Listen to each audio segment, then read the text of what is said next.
আসসালামু আলাইকুম, সবাইকে জানাচ্ছি স্বপ্নে কিচেন ব্লগে আর একটা নতুন রেসিপির আমন্ত্রণ। আজকে নিয়ে চলে এসেছি দারুণ মজার একটি রেসিপি নিয়ে, যেটা খেলে আপনার শরীরে রোগ প্রতিরোধ ক্ষমতা যেরকম বাড়াবে, তেমন কিন্তু খেতেও এটা দারুণ মজা। অসাধারণ এই রেসিপিটা, তাই কোনোভাবে মিস করবেন না, সম্পূর্ণ ভিডিওটা দেখে তবে ঘরে তৈরি করবেন। আজকে আপনাদেরকে তৈরি করে দেখাচ্ছি কলার মোচা দিয়ে অসাধারণ একটি পাকোড়া বা বড়া বা চপ, যেটাই বলেন না কেন, সেটাই আপনাদেরকে তৈরি করে দেখাচ্ছি। আর এই মোচা কিন্তু আমাদের শরীরের জন্য প্রচুর পরিমাণ উপকারী একটি খাবার, তাই চাইলে কিন্তু এটা কোনোভাবেই মিস করবেন না। যদি হাতের কাছে পান, অবশ্যই বাসায় ট্রাই করবেন আর খাবেন, এতে আপনার শরীর কিন্তু অনেক উপকার আসবে। তাহলে চলুন দেখে নিই কীভাবে তৈরি করছি আজকের এই মজাদার রেসিপিটা। যেটা লাগছে সেটা হলো কলার মোচা। অবশ্যই কিন্তু কলার মোচাটাকে প্রথমে ভালোভাবে বেছে নিতে হবে। আর আমরা কিন্তু অলরেডি এটা বাছা শুরু করে দিয়েছিলাম, তারপর ভাবলাম যখন রেসিপিটা করবই তখন আপনাদের সঙ্গে একটু শেয়ার করি। এখন প্রথমে যেটা করব, কলার যে মোচার যে ফুলটা, সেটার ভেতরে কিন্তু একটা ম্যাচের কাঠির মতন আছে আর একটা পাপড়ির মতন। এটা অবশ্যই ফেলে দিতে হবে, কারণ এটা কিন্তু কোনোভাবে সেদ্ধ হয় না, তাই এটাকে আপনাকে বেছে নিতে হবে। আর এখন আমি এগুলোকে কুচি কুচি করে দেখুন কেটে ধুয়ে পরিষ্কার করে নিয়েছি। অবশ্যই কিন্তু কেটে এটাকে 20 মিনিট ভিজিয়ে রাখবেন। তারপর ভালোভাবে ধুয়ে পরিষ্কার করে সামান্য পরিমাণ হলুদ দিয়ে এটাকে আমি সেদ্ধ বসিয়ে দিব। এখন ঢাকনা দিয়ে ঢেকে দিচ্ছি আর ভালোভাবে একটা বলক আসা পর্যন্ত অপেক্ষা করলাম। দেখতেই পাচ্ছেন এটা খুব সুন্দর করে কিন্তু একটা বলক চলে এসেছে। এখন আমি সুন্দর করে একটু নাড়াচাড়া করি কিন্তু এটাকে তুলে নিব। পানিটাকে খুব ভালোভাবে ঝরিয়ে নিতে হবে। তার জন্য একটি ছাঁকনি চামচের সাহায্যে আমি খুব সুন্দর করে কলার মোচাটাকে তুলে নিচ্ছি।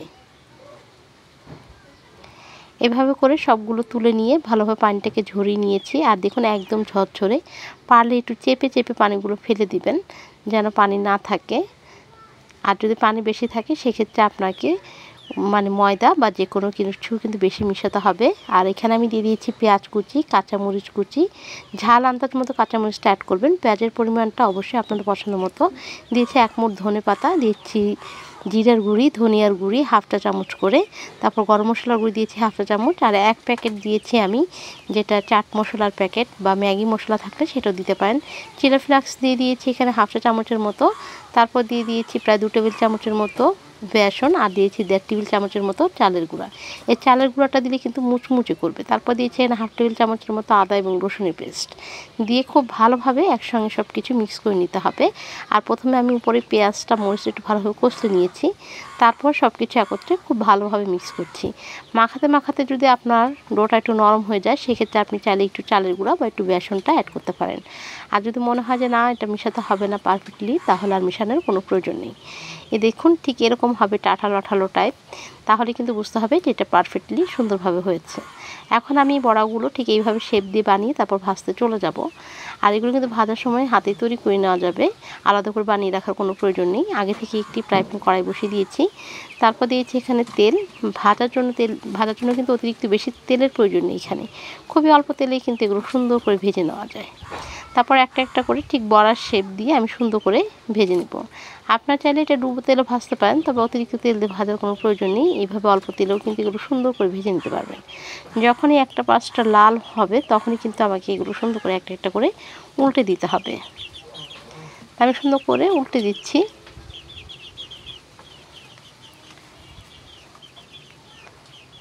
আসলে প্লাস্টিকের খুন্তি দিয়ে সুন্দরভাবে হচ্ছে না, তাই আমি আবার স্টিলের খুন্তিটা নিয়ে নিলাম, এতে খুব সুন্দরভাবে কাজ করতে সুবিধা হয়।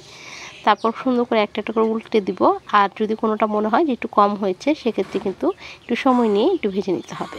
ঠিক একইভাবে কিন্তু মিডিয়াম আঁচে খুব সুন্দর করে এপিট ওপিট লাল লাল করে ভেজে নিতে পারেন। আপনাদের পছন্দ মতো কালার আসা পর্যন্ত কিন্তু ভেজে নিতে পারবেন, কারণ এখানে যাতে কলার মোচাটা আমি আগে থেকে একটু সেদ্ধ করে নিয়েছি, তাই সেদ্ধ হতে বেশি সময় নেবে না। এখন ভাজা হয়ে গেলে আমি তেলটাকে খুব ভালোভাবে ঝরিয়ে একটা একটা করে তুলে নিব। আর তোলা হয়ে গেলে বাকি পাকোড়াগুলো বা বড়াগুলো কিন্তু আমি একইভাবে ভেজে নিতে পারি। আর এই যে পাকোড়াগুলো ভাজা হওয়ার পর আমি কিন্তু পরিবেশন করে ফিরে চলে আসলাম। আর এই পাকোড়াগুলো কিন্তু চাইলে আপনি বিকেলে যেমন নাস্তা হিসাবে এটা সস দিয়ে খেতে পারেন, আবার চাইলে কিন্তু এটা গরম গরম ভাতের সাথে দুপুরে বা রাত্রেও খেতে পারেন।